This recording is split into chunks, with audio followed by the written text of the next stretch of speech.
Hi, and welcome to Soul and Science, a podcast on uniting Western psychology with Eastern wisdom.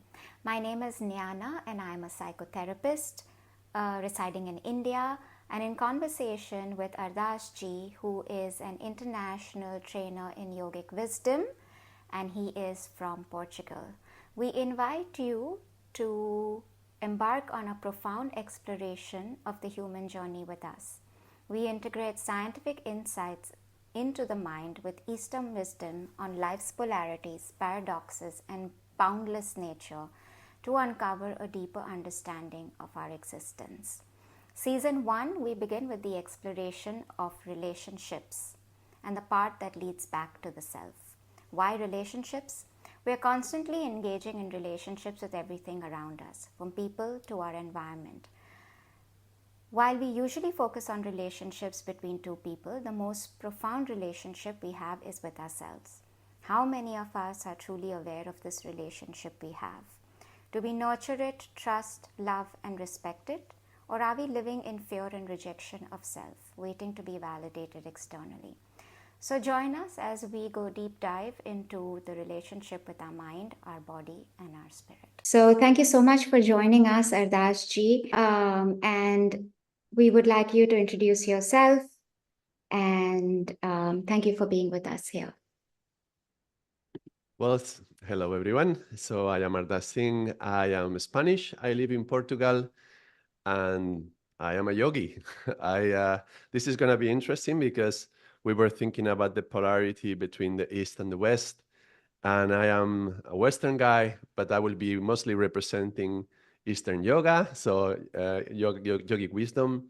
And Jnana is from India actually, and she is representing psychology, even though Jnana is a trainer, a yoga trainer as well, and I've learned a little bit about psychology. So we both have a little bit of the other, but there's going to be this polarity between both, and hopefully that's going to trigger some interesting conversation around different topics. And yes, we believe relationships are the key that makes us humans. Relationship is very, very important as humans, and there's many facets to that. So thinking about it, we decided to start the whole series on relationships, and the first one would be the mind, because it's the most personal thing that we have with us. So that's the topic for today. Thank you, Ardas Ji. Most of us, when we talk about relationships, we think about it as in relationship to another. And I was looking back at what relationships really mean, and it was really the connection we have. And it was really interesting for me to have this conversation around the mind and our relationship with the mind. Especially because today, the one thing that I'm noticing most is that most of us are running away from our mind. And so I'm going to begin this just with the question, which is most natural, which is what is the mind?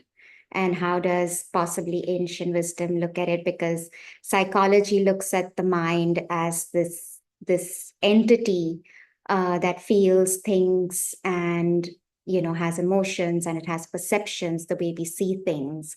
And then it has a lot of more in-depth workings, as we will talk about it as we go ahead. But it's probably one of the most fundamental aspects of the human existence.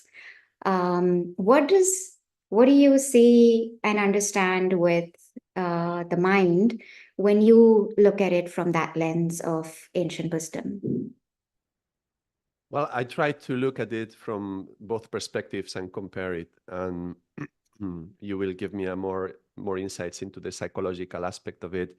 The way I have been perceiving lately is that we have a different approach from the West and the East. And the way I see is that, by the way, I'm an engineer as well. I studied microelectronics. So many of the maybe the images that I will present, the allegories or the examples that I will give may come from science as well. So I will do a mixture of that. But I feel like there's a difference between looking at it top down or bottom up.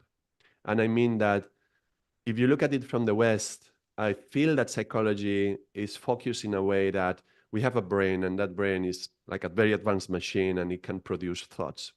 And somehow out of those thoughts arises something called consciousness. And so consciousness is the result of the brain. While from the yogic wisdom is the other way around.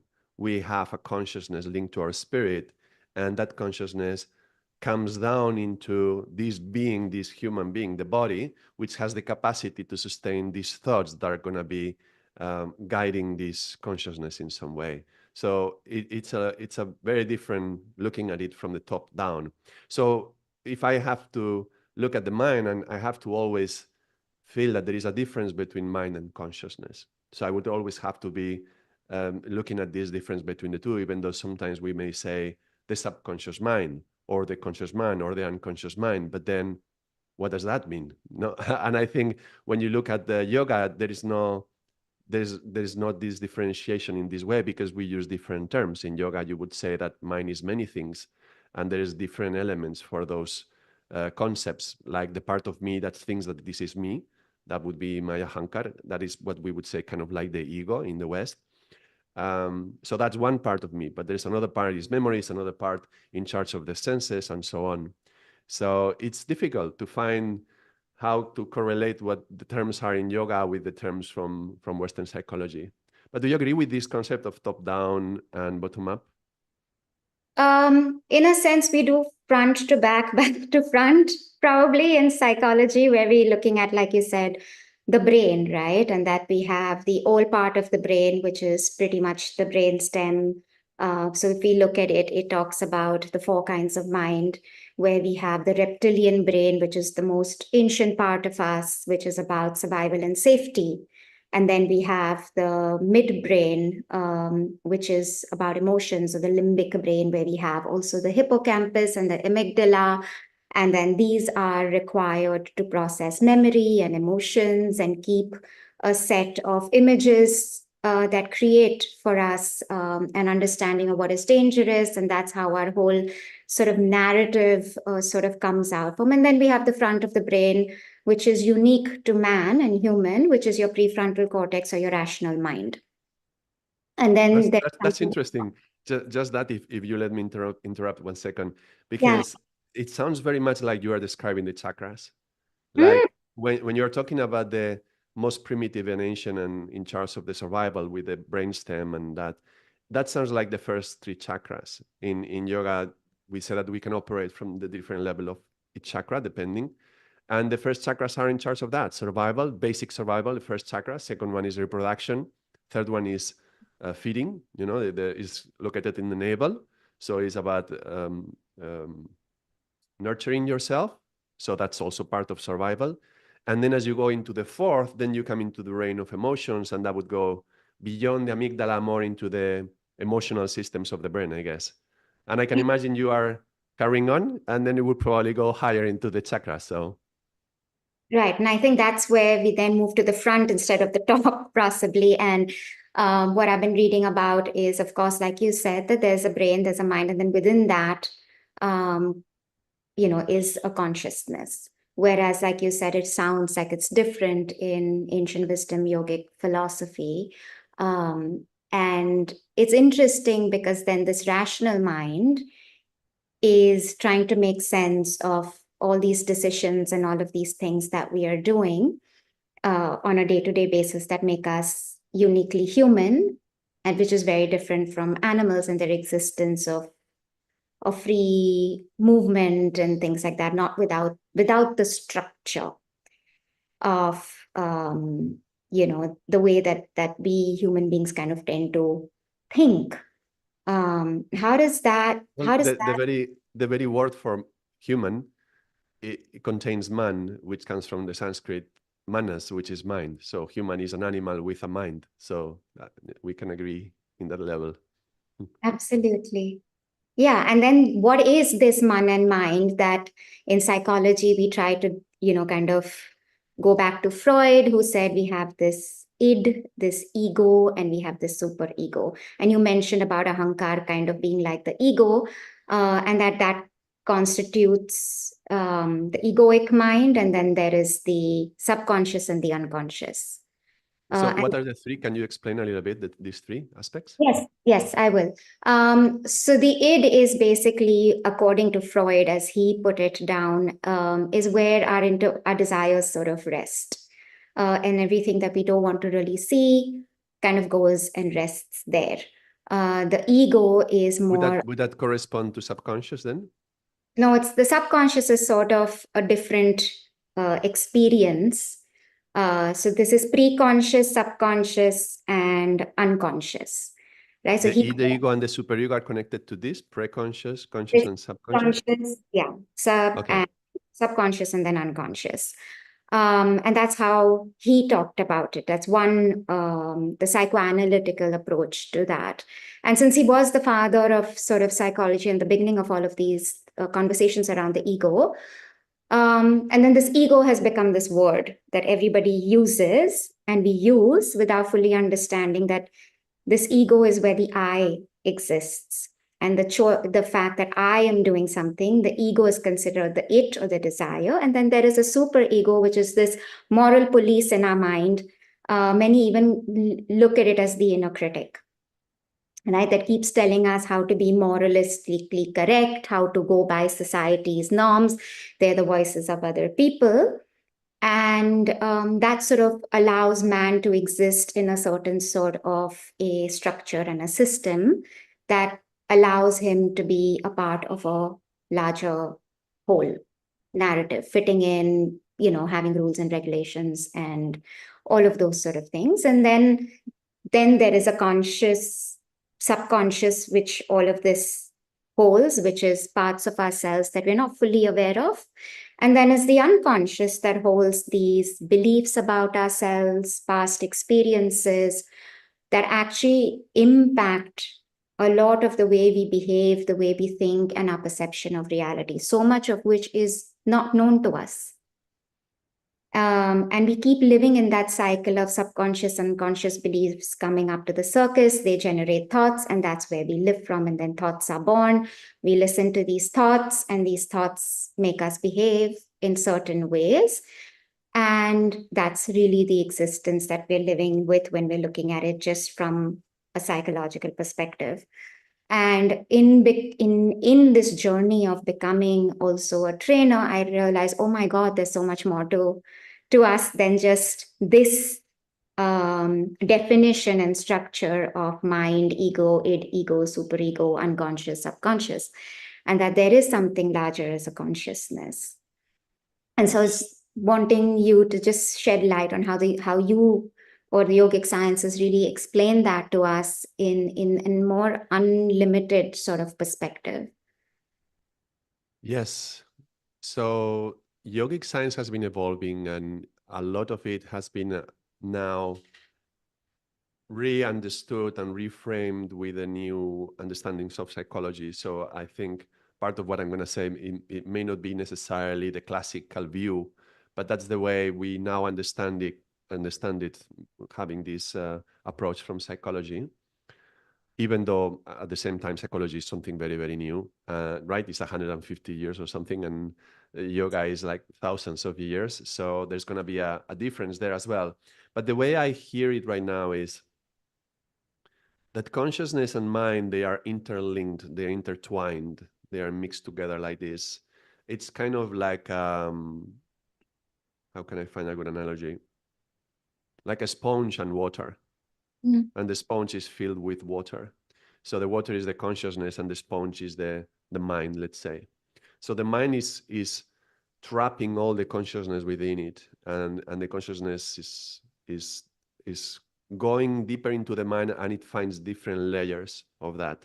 And when we speak about it, we also utilize those terms like, we don't use pre-conscious. I'm wondering about the connection to the way I understand it, but we can say that there is different levels of consciousness, and we say that there is a semi-conscious. That is the state of being awake but distracted. Let's say you are in your mind creating fantasies.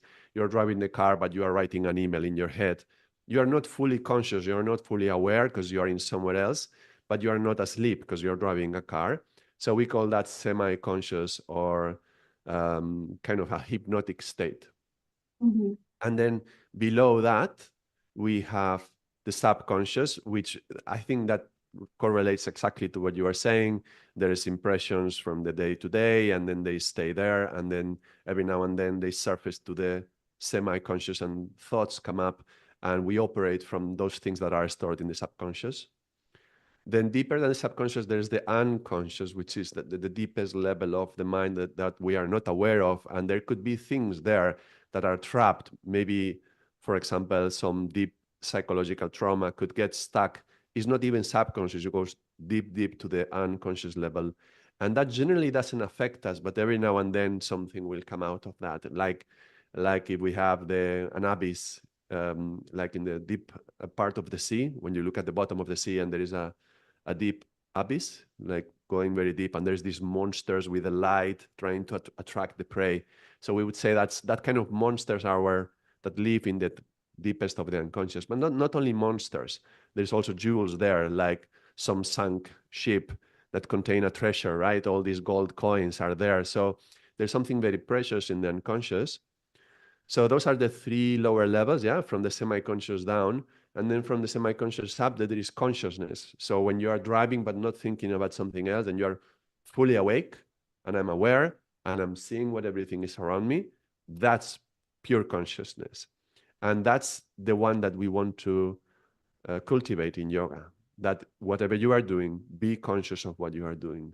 Don't be distracted in something else. Don't be creating a fantasy, but be conscious of what you're doing. So generally, fantasies go in two directions. One, you think about the past, and then you rehearse what happened, and then you try to rewrite your history. And I would have said this, if next time I should do that. So you're rewriting the past and imagining and projecting towards the future. So you are missing the present. So a lot about yoga, like breathing, for example, and being aware of the breath, is about bringing ourselves back to the conscious and staying in the conscious. And then if you sustain the conscious state of awareness very deeply, then you can get into this altered state that we call super conscious, which is something higher. And that's I don't know if that's even contemplated from psychology, but how that's the perspective. But I wanted to ask you one thing as well. The way you describe the ego is it helps us to stay within the structure of society, and it monitors us so that we are behaving accordingly to the rules. That sounds like a positive aspect as well. So in modern psychology, do you see the ego as something to cultivate, something to destroy, or something completely different? What would be our approach to ego? What should we do with the ego? So we really look at it as a healthy ego or a not healthy ego. And that whether we are able to understand the role of the ego and its relationship to the desire, as well as balancing the expectations or norms of society, for example. And that when the ego is not healthy, what are the implications of that? And that's where I think a lot of our psychological work goes in, when that is not in a healthy state, Right. when it's causing us any kind of suffering or the inability to accept change, or that, things like that, that we then get stuck in, like you said, maybe a narrative that has been created due to past experiences, and I'm not able to then manage or navigate these two aspects in a more integrated way. And then there is, of course, the whole aspect of integration. And if, for example, there has been trauma, then how does our mind get stuck in a loop and a pattern of operating from the same story and over again? And how, like you rightly said, when you're in your semi-conscious, you start looking at what you could have done and project it onto the future and create that. And then we get stuck in those internal narratives a lot. And that's what creates a lot of suffering and a lot of the pain that we see in human existence today. And psychology, I mean, sitting in front of the whole idea is to take away and see, where has this come from? What is it really doing for you in the ego today? Is it trapped in a narrative and a story and a belief system that is not allowing us to navigate that balance? So it's about a healthy and an unhealthy sort of ego dynamic that we really look at, because ego's job is to action what we want to create in this world. However, is it holding me back? Is it become overloaded? What is it overloaded with? Too many defenses, for example, because human beings, we need safety, security, and survival. And if any of those were unmet early or in childhood, as psychology sees, then we have more of that overload of filters and perceptions and beliefs that actually get in the way of us living in, for what you said, fully conscious. Right? And the whole idea of therapy is to bring you back from those narratives into the fully conscious. And therefore, I think a lot of what we look at Safe Space, or I have through my own journey of healing trauma, is how we can bring those two understandings together. Because there is a relationship also between mind and body, right? Right. And that we understand that a lot of these imprints, while we think they are in the mind, they actually stay in the body. Yes, they are communicated. Body, mind, spirit is all connected. And sometimes a good way to work on the trauma or whatever has happened in the mind is to work it through the body. So Mhm. there will be trigger points in the body which are there to help you release these subconscious blockages or traumas that we have stored. And that's going to bring a lot of healing. And that sounds strange, because doing something like this, like pulling my arms apart and stretching, this is going to put pressure between the shoulder blades. And that's about a trigger point where if we had a memory of being betrayed, it got stored over there. And we have, some people say it's like a knife in my back, like somebody was, putting a knife in my back. And that's literally the feeling that you get, because that's the point that gets blocked. Trust is something that happens in the heart, what we say the heart chakra, but it can go in the front, it can go in the back. So when somebody behind your back betrays your trust, it gets stored there.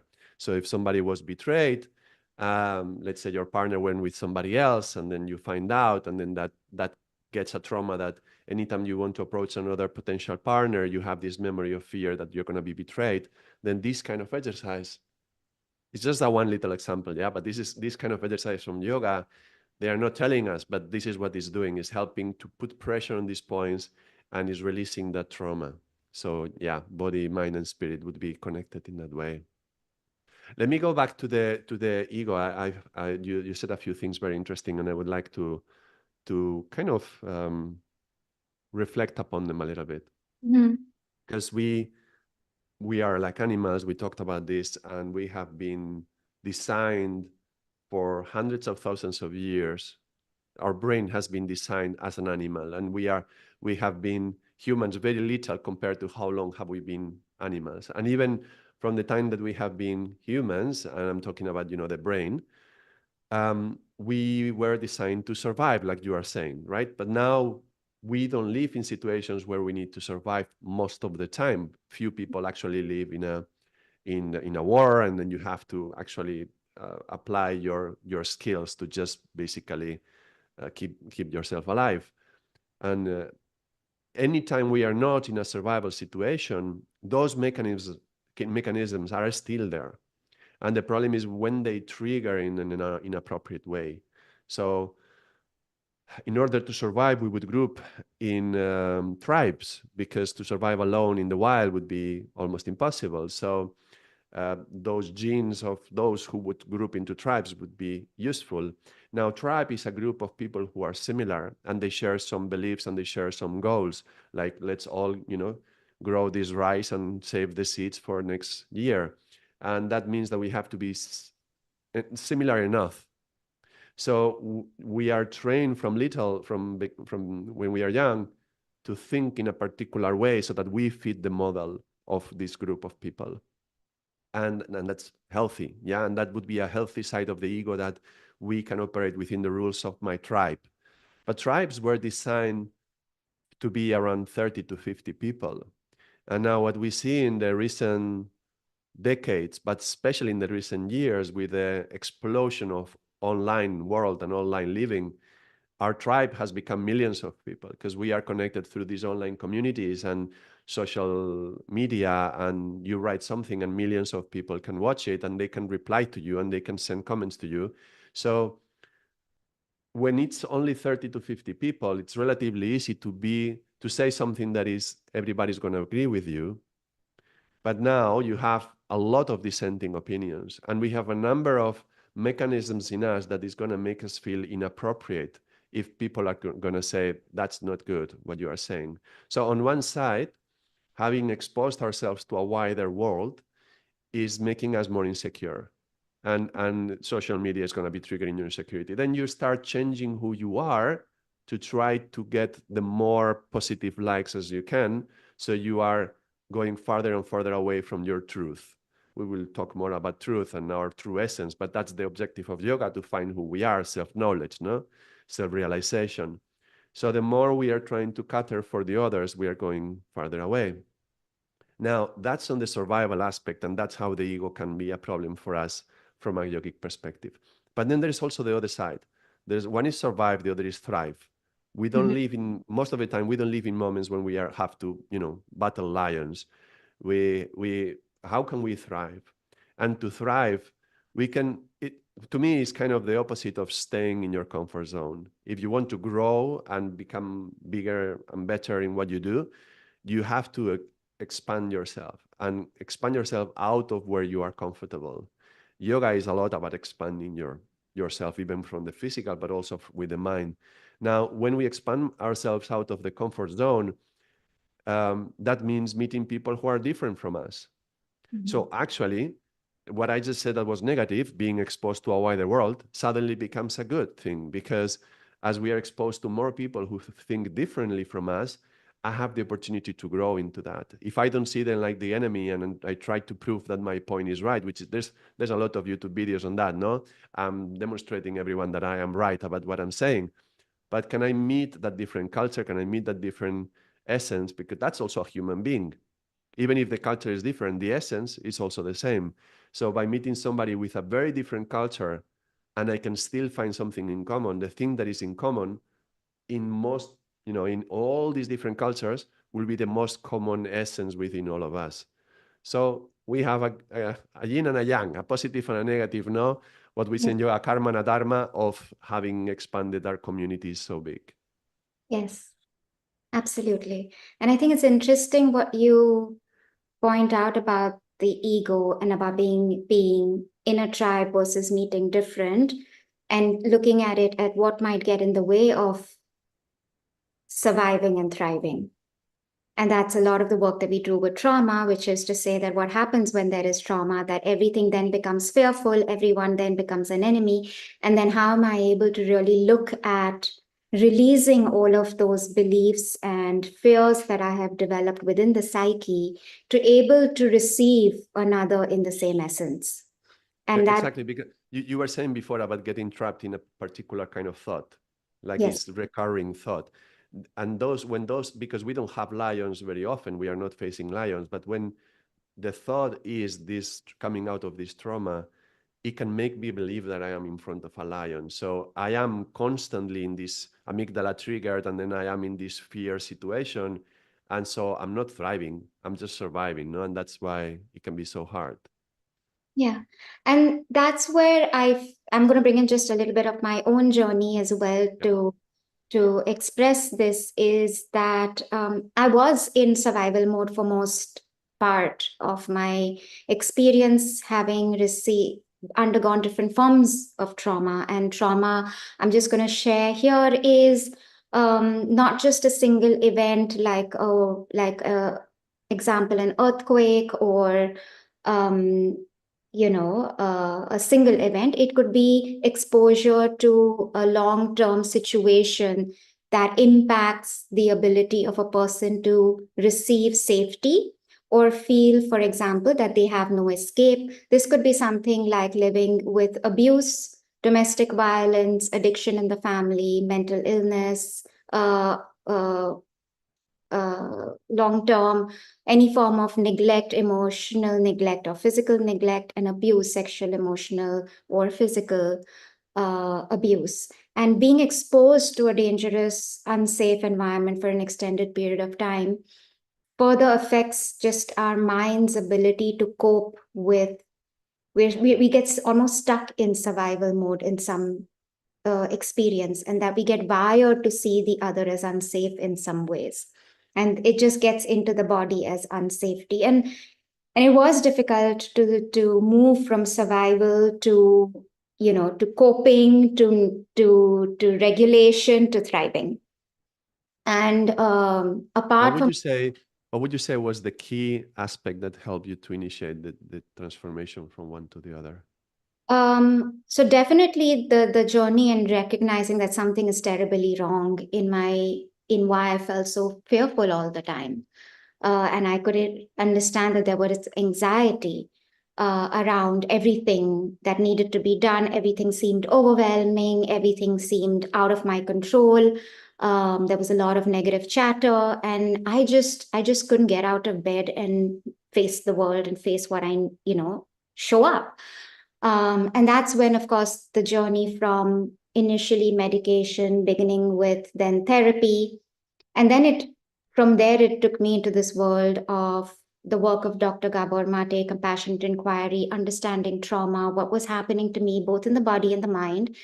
And then, of course, the yogic world that allowed me to bring in, uh, postures and meditation and mantra to allow me to recognize that I was not this trauma narrative that I had created for myself, whether it was I'm not good enough or I'm broken and I can't be fixed. And that you get into that cycle of trying to fix yourself. And I was like, suddenly there was somebody who told me that I have a consciousness, an observer, a true essence in me that wasn't this trauma person, and that I needed to work to strengthen that, to help the parts of me that were struggling to get a semblance of safety again. And it wasn't a single thing, I think, that helped. It was adhering to my mind, body, soul. All three of them had to somehow be contacted and connected with to come back into some form of integration with each other and start speaking to each other. For me to say, Mm. okay, I can feel safe in this body, because otherwise I didn't have any experience of just how to get a control over my emotions or what fears I had, which which trauma work sort of helped me understand where that came from. That certainly seems very reasonable, right? And even logical. If we have a body, we have emotions, we have mind, and some people will accept or not that we have a spirit. And we know for sure that they are connected because the way you breathe affects the way you think and the way your body moves. And the way you hold your body, your posture, is going to affect your thinking, and the way you think is going to affect your posture. So there's very clear ways to know they are all connected. So finding healing in a way will imply some sort of wholeness, finding wholeness and finding balance and harmony between all these different layers.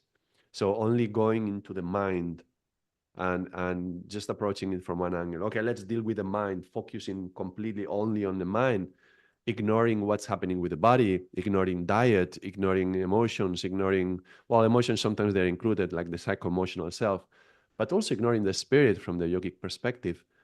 It's not going to bring full feeling of satisfaction and well-being. It's going to be dealing with the mind, and you can spend dealing with the mind decades in psychotherapy, just going over and over with the same story. So let me ask you one thing. I know you treat a lot of people who have gone through tremendous trauma, sometimes really hard trauma. And in your practice, I can imagine that on one side, the one who has gone through trauma and they are still trapped in that mentality, they are just looking at the past in a way, what happened, and they are dealing with that. And we want them to move on and to face the future and to be present for what is coming for the future. And but we don't want to do that ignoring that they feel that. So we want them to recognize that, yes, okay, it's a, we want to accept what they have, right? To feel accepted, to feel that yes, even my pain is accepted. I don't have to reject that. But how do you know when you are crossing the line from, okay, let's accept everything that happened, into, with one of your clients or patients, when they are ready to, let's focus fully forward and let's start looking forward now? Do you have any clues or tips on how to do that transition, to not be too much caught up in healing therapy, because there's also addiction to therapy. Many people are like therapy, and I think it's gone quite wrong as well in modern times. It's oversensitive. Yeah, anything you can say, I've been harmed and I've been traumatized by what you said. Oh, come on, it's just words, right? And sometimes we get too extreme with things. So how do you know when to move on from looking at the past to find some sort of healing towards, let's get you ready to face the future? Um, I don't think it's a linear process, or I don't think we go from here to here.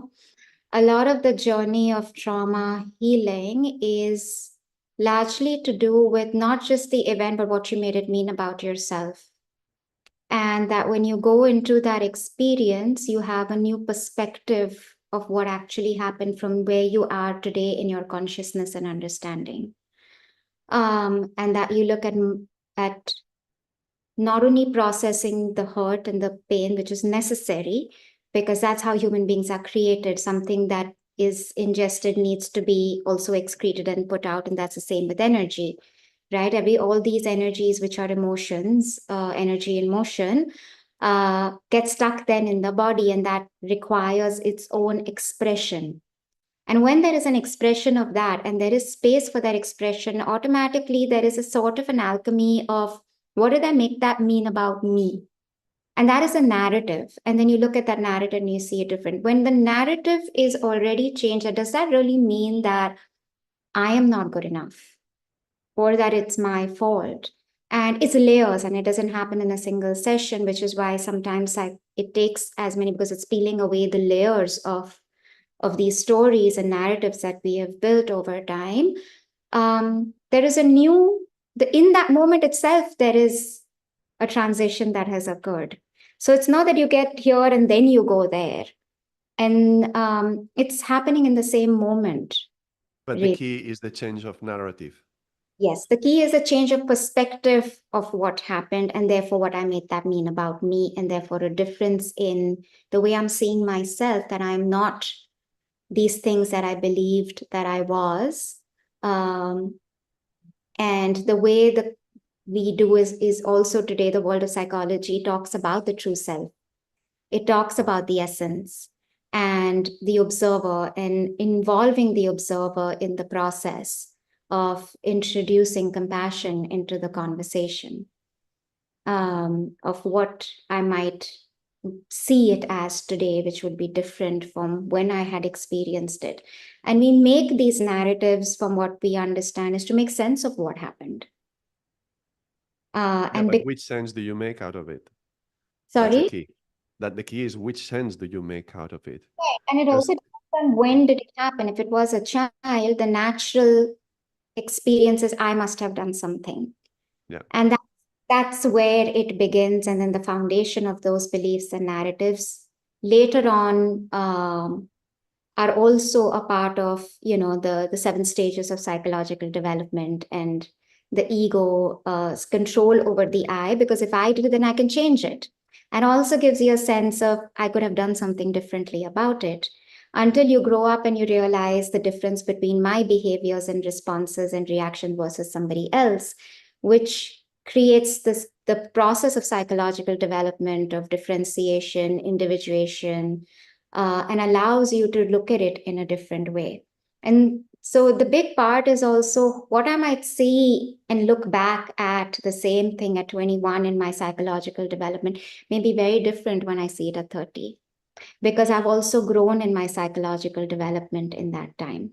I'm going through the different stages of that development that allow me to have that sense. And then, of course, if you're adding in the concept of the true self, of the essence, then I'm also not so attached to the ego's definition of me being this or that. I'm able to create an observation between, okay, a part of me believes I am this or that, but I'm also this, and the ability to hold both those experiences of self within the same conversation. And that happens, I think, as an ongoing process, not from moving from A to B, but it happens together.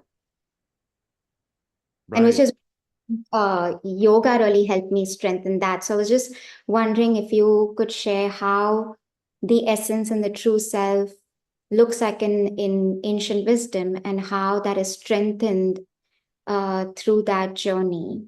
Sorry, if there was anything else you wanted to share before No, no, that. no. I'm just thinking now, um, uh, from what you mentioned before, no, that there was a change in the narrative to the way you talk at yourself about what happened. That's the relationship to words, which is what we're going to be exploring next week. We're going to be talking about that, which is how do I speak about myself and about what happened to myself. That's the change in the narrative. That's interesting. But certainly, well, if we look at philosophy, all the philosophies of the world ask the same question. Basically, if we reduce it to one question: is who am I? Who am Mhm. I really? And the difference with yoga and all the other Western philosophies is that the posing of this question, preparing this question, is not about an intellectual exercise.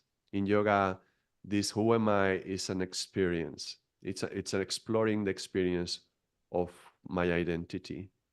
Now, we the main problem we see in yoga is that we identify with this side that we call the ego. In yoga, we will call it ahamkar.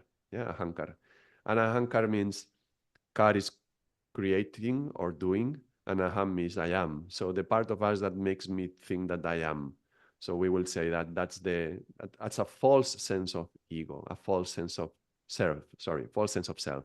So ego is like this part of me that tells me I am this person who has been traumatized and has been through all these pains and this suffering. And we associate our identity to those things that happen to us. But from the perspective of yoga, again, coming from the top down, we are a spirit that has come into this life. We are having all these experiences in life, but that's not me. There's a deeper essence of me who is going through these experiences, but that's not me. And what I say to myself about these experiences, that's not me. And when we hear the words that our mind projects, the problem is from the perspective of yoga is that we believe that we are those words. So when the mind is speaking and it speaks in first person, we believe that we are that, the one who is speaking that, and we are not that. The mind is an instrument, and it can produce this very realistic fantasy that this is who we are, and it's so real apparently that we get entranced by it. This is the hypnosis, and our consciousness again goes into the sponge, no? So we get trapped into this what this mind is projecting. And the mind has all sorts of things. It can be beautiful, it can be horrible, and it can be traumatic, but it can also be like, oh, I'm powerful and strong, and come on, I'm going to conquer the world. So the mind can have both sides, and we believe we are that dialogue, that speech that is going on within our heads. So when we ask ourselves, who am I, in the yogic perspective, is to explore who you are beyond those words, beyond those thoughts, beyond those memories of those experiences, and to find the true essence that is behind all that. And that true essence lies in consciousness. We are a consciousness, we exist, and this is linked to the spirit. In some ways, if you want, some people have resistance to speaking about the spirit. So if you want, anytime I say spirit, you can translate as consciousness, and that's fine. We can talk like that. And when we are doing this, in a way, we are taking weight away from all these experiences that are painful and that have caused some sort of suffering in us. So, okay, I am this consciousness. I'm having this human experience. In this lifetime, I'm having these experiences which are more or less traumatic or more or less peaceful or maybe very beautiful as well. All of the whole range of human experience. But even all this range, that's not me. So, from the yogic perspective, it would be not to have an intellectual discussion, I am the consciousness. It's not that. It's about letting the mind understand enough so that the mind can surrender to the process of going back to consciousness and separate the water from the sponge and then realize that you are that water. And the sponge one day falls away. So if we look at us from the moment we are born to the moment we die, there is the first stage of life is a lot about the body, the development of the body, and children are very physical, yeah, a lot of energy.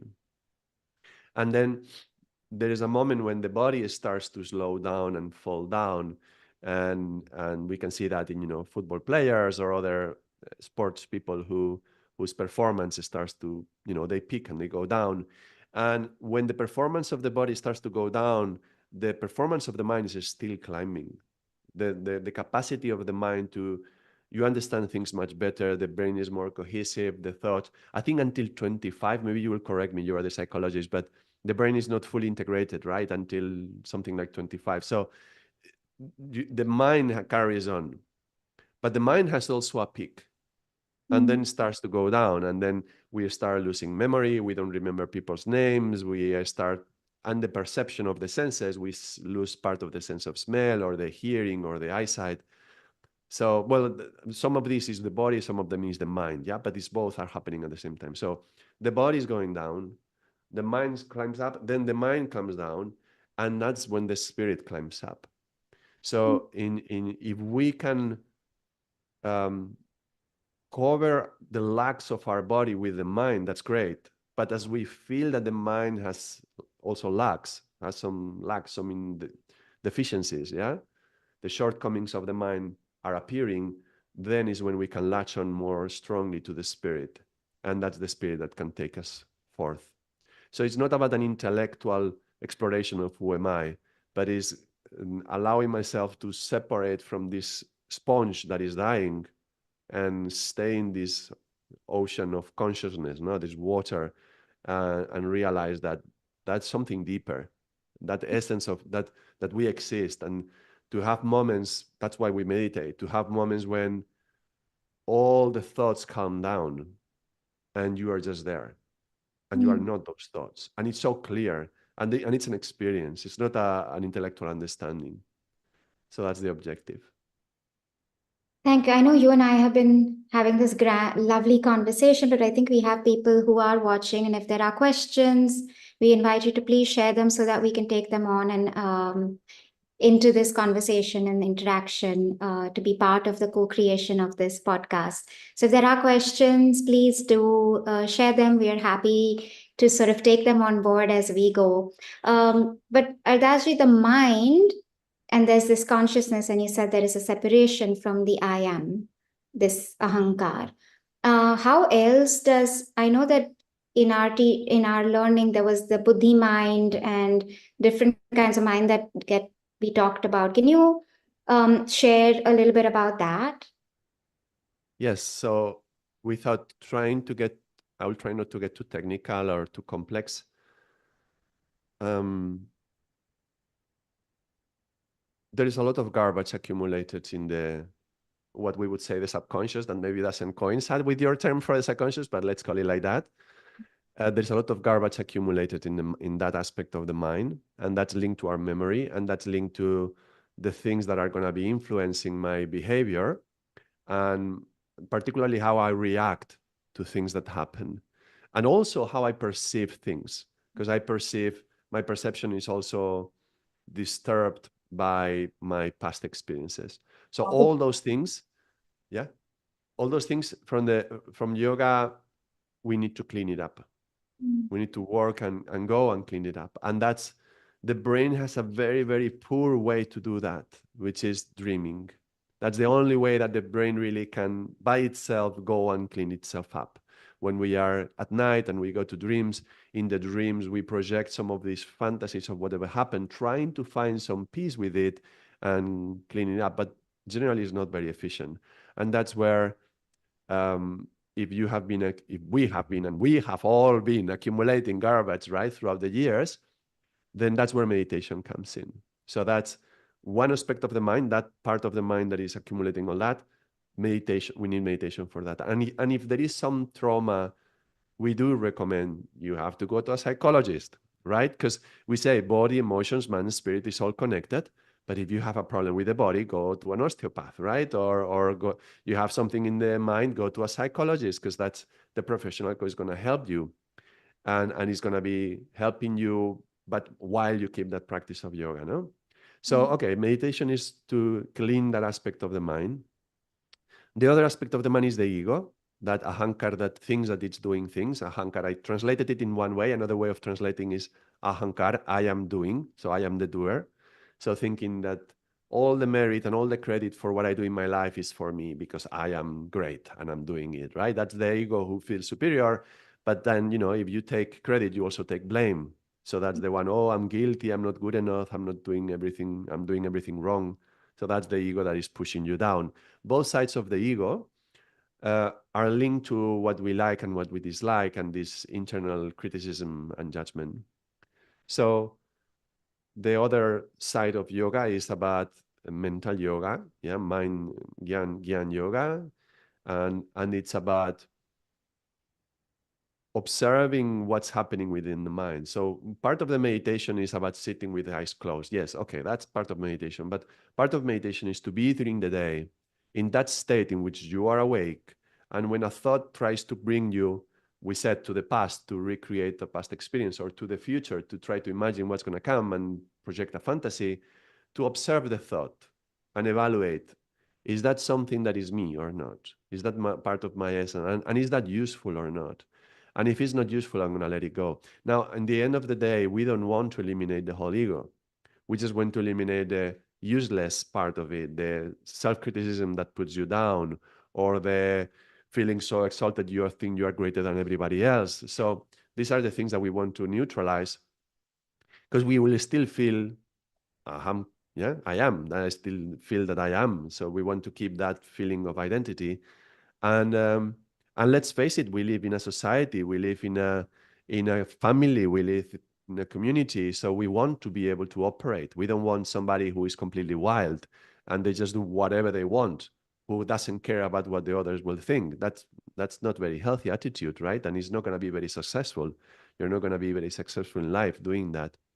So yes, being able to see the rules of the world and play the game without being part of the world, let's say.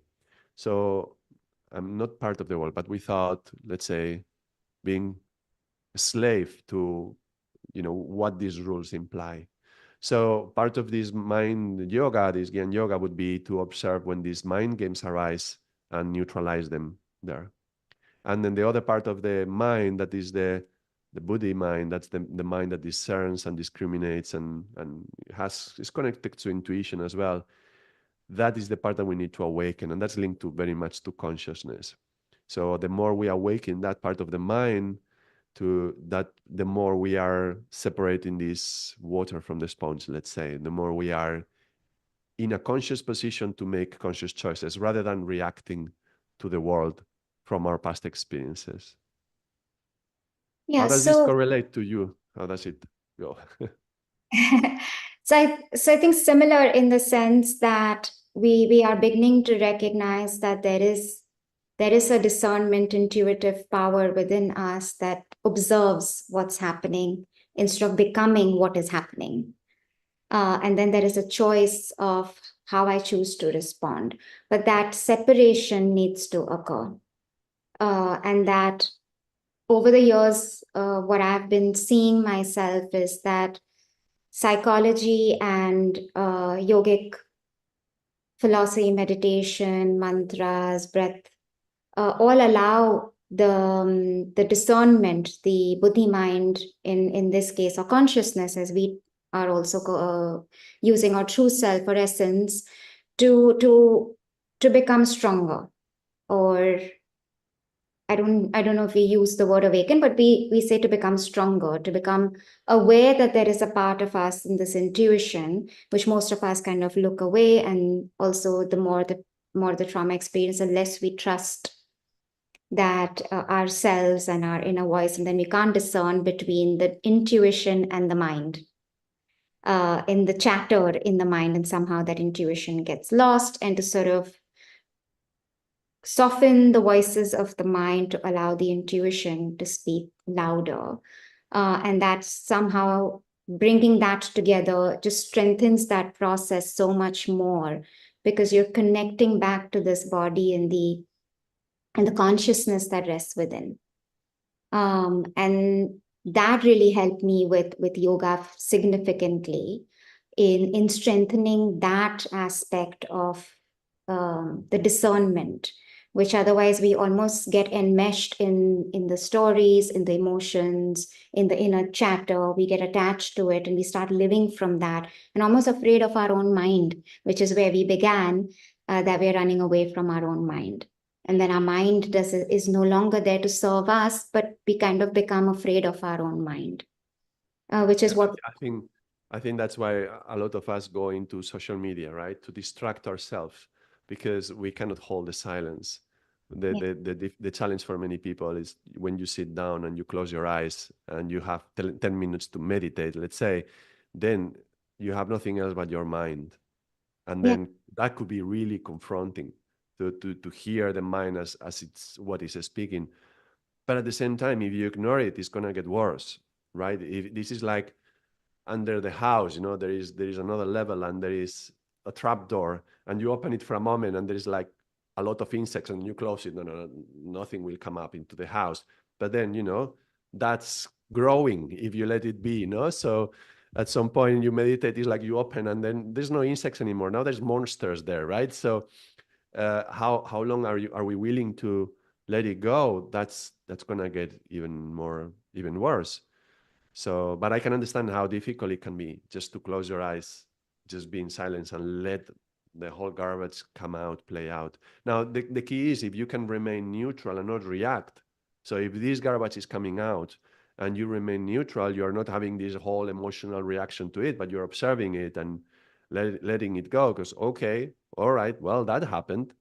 mhm. And they said that to me. That was nasty. And I did what? Oh, I did that. Well, that wasn't a good reaction. Okay, fine. Why do I see it? Can I just let it go? It already happened. I cannot change anything. So can I just let it go? And in that letting it go, it relieves some of the pressure. It's like a pressure cooker in a way. Relieves some of the pressure, and then next day it becomes a bit softer and a bit easier. Yeah, because that's, I think, our biggest fear of staying with ourselves now, and what may show up that I cannot necessarily confront because we're so afraid of possibly our own judgment. And that how can you stay neutral is what you said, to just observe. And how does. Can I say one more thing? Yes. Because it's even beyond being neutral because the mind judges. We cannot stop that. That's part of what it does. Can we apply the mind in a way that it can judge in the highest possible way? And that's even, yeah, it's neutrality, but it's even more because you are saying, you know what? I had to go through that. Mm, That's radical acceptance, right? To be able to fully accept, take responsibility for what is yours, not take on what is not yours, let go, being able to let go what is not yours. What you were saying, with a child experiences something, they think it's them, so they take it upon themselves. So now as adults, look back, realize that was not mine. I can let it go. But you know what? I had to go through that experience so that I can learn what I had to learn to be where I am right now. And if you like where you are right now, then that's easier to do than when you don't like where you are. But if we don't accept what's happened to us, that's an inner battle. Then we are yeah, fighting with ourselves. And that doesn't have generally a positive outcome. So we are fighting against what happened to us. And that's what makes us stay in that loop again and again and again and again and rehearsing and rehearsing. Well, letting it go requires in some way, you know what? It's fine. It's fine. And if you have to meet some judgment to say that, it's fine. This is, it's fine. Whatever happened, it's fine. Why do? Yeah. Yeah. And I think that that's important because that's the journey to come to from and having the ability to create that separation from the I am to this observer using tools of psychology and ancient wisdom, yoga, meditation, mantra, breath, to stay with what shows up in the presence of compassion or a compassion neutral observer who can observe that and allow that charge to release without making that mean something about me. And that separation that I've seen both psychology and using yogic um, practice can actually strengthen that a lot more. Can you I'm very excited, like interested in knowing how that really happens from a yogic lens. How does this buddhi mind, or how do we strengthen that? What is actually happening in the process? In what? In the strengthening of the Buddhi mind? Mhm. In that, when you said the separation and meditation does that, and then there is the whole yogic practice, how does that allow for that separation to occur when you're, with the practice? The What, separation between what and what? Sorry. sorry? The separation between what and what? You mean The, the I am and the discernment. Right? When that separation occurs through meditation, when you're learning to observe more neutrally, just as the thoughts pass by without necessarily getting attached to it or making meaning something about. And how does the right? whole yogic practice enable that to happen and strength? Because I know it's happened for me and a lot of other people that I've seen without fully understanding how that may be the case. Well, I don't know. Well, I'm not sure how to explain. I don't even know what happens, but basically, it's like a layers, like different layers. You will start. You can start by having this discernment whether I'm the body or not. So if I lose a finger, do I stop being myself? No, I'm myself without a finger. If I lost a hand, I would still be myself without a hand. If I lost an arm, and hopefully not, but I would still be myself without an arm. You decide then, well, then I'm not my arm, and the same happens with the whole body. So you go through this process of discerning what is you and what is not you. Uh, Now, am I my emotions? Well, an emotion comes and emotion goes. When I stop being angry, have I stopped being myself? No, even if a person is very often angry and they feel very comfortable in their anger, that's the way they generally express themselves. They, at some point, the anger goes away. Have they stopped existing? No. So you are not your emotions. All right. Then what are you? Thoughts. That seems closer, right? But then, well, I don't know about thoughts. Let's explore the thoughts. And so when you start learning how to meditate, and one of the first exercises that you learn is how to you are, rather than trying to stop the mind, you say to the mind, okay, go talk to me. I'm gonna listen to you right now. And when you say that, you don't say that with words, but with your intention, yeah, your will. Okay, go. And then the mind suddenly is like, what? Now he wants to listen to me, like doesn't know what to say. So there is a moment of silence, and then he will produce some thoughts. And then you're listening to the thoughts. Okay, I hear the thoughts, they go away. Now anything that appears and disappears, anything that comes and goes, that's not true. But if one form of definition would be, true is the thing that was, that is, and will continue being. So if my body can come and go, that's not me. If I can lose a finger, that's not me. If I can, my emotions come and go, that's not me. That's not truth. That's not my true essence. That's not who I truly am. So the mind is working like that. The mind sometimes comes, the mind sometimes goes. And when you start to observe the mind, just applying your consciousness, it's already, is like, I think it's what called Heisenberg cut. what's it called? Like one of these effects that when you apply your consciousness to something, you are altering the effects of the experiment. Let's say when you're observing something, you change the experiment.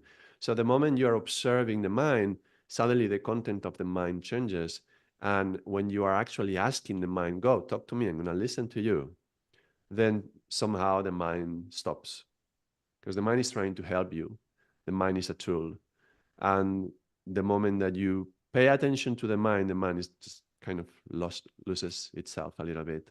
But that requires a strong effort of concentration and attention and consciousness to focus it. Now, when you do that, this intertwining of the mind and the consciousness then does like this. And then from the consciousness, you can observe the mind. And then you realize that actually the mind, it's also like this. And it's the mind and the ego. So there's the mind and the ego and consciousness, they are kind of like Mm. this. So the moment that you you are stop and you say, okay, let's go mind. I'm listening to you now. And then you hear the mind. The fact that you're already hearing the mind or seeing the mind, that means that the mind is outside you. Who is the you? The one who is observing the mind. So I'm not the mind because I'm observing the mind. And that essence, that's the one that awakens. And that's the you discern. That's not me. And then when it's outside, it's easier to see, you know what? This is mine and this is ego. And then you can separate. And then you can identify which things from the ego are useful and which are not. And then when it becomes like this, then I can utilize it as a tool. And then you can be conscious, you can be awake in life, but you can utilize the mind as a tool for your purpose rather than becoming an impediment and an obstacle. I don't know if it answers your question about Buddhi, but It does, because it really wants it's so, because we look at mind as just this one thing that we don't have any control over. Most of us think that. And we take the thoughts to be truth, instead of right. just and we get attached to that, which brings me to the conversation of truth. And we identify with them. And we identify with them, and that becomes truth. And then that becomes the whole conversation versus I am right and you are right. And then Right.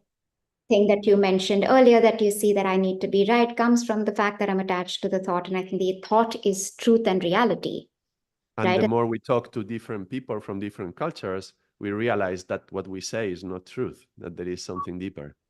Absolutely correct. And that kind of brings us into the depths of, then, if this is not the truth, what is reality? And that how this, we are both the observer and the thinker, but then there is a separation in that. And then I'm making choice, and then free will comes in. I'm no longer just a slave to my thoughts. I today have the choice to engage or not disengage. Suddenly I'm able to look at you as another human being with a different opinion from, and it's just an opinion, and I'm not attached to the opinion. And we're able to Yeah, create. opinions. That's very important. Yeah, because Yeah. recognize my own opinions, the opinions from the other, and neither of them are truth. Yeah, and there Yes. is such a thing as truth. It's just not opinions. Opinions are just opinions. Exactly. And therefore, the question of really what is truth? And you said we will talk about it in just a second, earlier on. So I was going to come to what is the yogic perspective on truth? And Are you we said, not doing a whole episode on truth? I yeah, think we do. We are. yes, I thought to kind of connect it back to this whole question of, people look at fact as truth and the thought as truth and things like that, that just to kind of put that together, that therefore then truth is different from opinion, perception, thought, likes and dislikes, right? Yeah. I think that's Uh, fundamental to recognize my opinion is not the truth. And yes. I can think that this is correct or this is incorrect, but that's my thoughts. And there is such a thing as a truth. The same thing as there is such a thing as a universal morality, let's say. But then your personal morality, a lot of it may have to do with your culture. And for some other cultures, it may be right or maybe wrong. Some things may be common and you can find them in any culture, in any religion, some universal elements like ahimsa, like not damaging others. There is some essential elements of morality that are seem to be true universally for everybody, and we can all agree rape is wrong. We can all see that, right? And we all can relate in the same way. No matter how you paint the image, that's wrong. So there's something universally that we will feel that there is something immoral about that, let's say. While other things are more my opinion, your opinion. Therefore, if I think that, and my thought, my opinion will change throughout the years as I mature, then that's not true. One of the what I suggested as a definition for true is that which was, which is, and will be. So if my opinion changes, then that's not truth. There has to be something else. We will explore this more in depth, I think, the concept of truth. But it's good to start because today is about the mind. So it's good that as we are exploring the mind, we realize that most of what the mind is saying is not truth. Sometimes the mind will contemplate the truth, but most of the time it's just producing thoughts and ideas and it's trying to help, but it's not. The metaphor of the Bhagavad Gita, which is, in the story of the Bhagavad Gita, you have these horses with the reins, and then Krishna is holding the reins. Now, most of us, we don't hold the reins. Like you were saying, it's difficult to control the mind. Well, it's difficult because we never learned, because nobody trained us. In a school, I mean, public educational systems are pretty bad in most countries, and they certainly don't teach children how to think, even less how to act, emotionally be stable, or how to whatever. We will talk about different aspects as well about childhood and how to educate our children. I think that will be good for the podcast as well, because you are a specialist on children. That's your main specialty, so I Actually, think children are not as much my specialty. not so much now. Okay, I thought it was more. Okay. But in any case, we have to recognize that we never learn. That's why it's hard. But this metaphor of holding the reins, to be able to hold the reins of the mind, that's critical.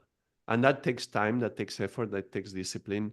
Not everybody wants to invest the time, but if you do it, then imagine one of the most intimate parts of yourself. It's not yourself, but next to yourself, your mind. If you conquer that part of you and you are able to hold the reins and direct it in the way that you want, rather than going always to the past, to the trauma or whatever, to direct it, that instrument can be wonderful. In yoga, we don't want to kill the mind. We don't even want to kill the ego. It's about training the mind, cleaning the mind, directing the mind, and awaken your consciousness. Yeah, absolutely. I think that's something that psychology and ancient wisdom again do, is to clean the mind, and the mind use the mind as a tool to navigate and create what it is that you want to, instead of the other way around. And while psychotherapy is one way of doing it, what would you say? Meditation is one way of working with the mind. Are there other ways that you recommend, Ardasji, in Yes, how clean the mind and sort of get ourselves? Because that's, I think, where we're all sort of would, like to be at. I'm sure there is plenty of ways, and everybody has their own. Sometimes it's about giving a rest to the mind as well, being able to enjoy free time and not always be doing something in life. So rest periods are important, but also just come out of the mind. We are so much time in the mind. It's a surprise that it's not like a melon.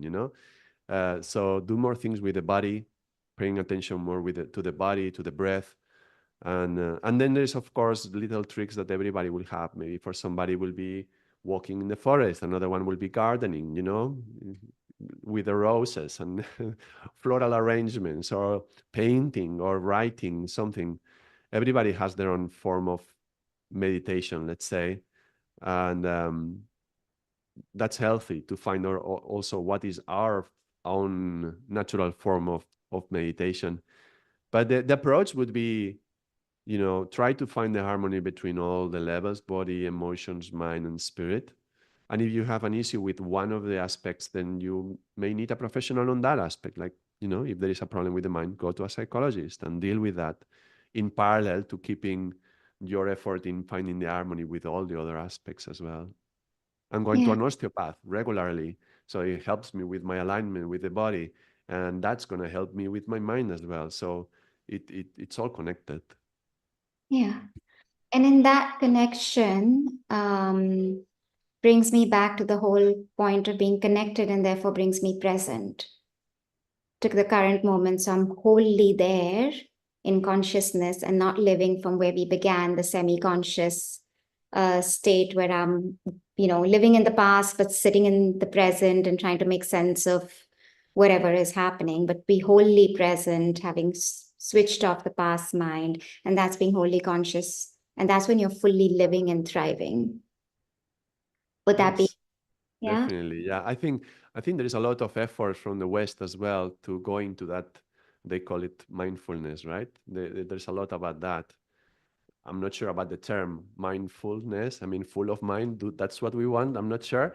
I would say more consciousnessfulness. I don't know if you can say that, but I think that's recognized as a positive exercise and effort to put into being more mindful, to be more present, to be more here.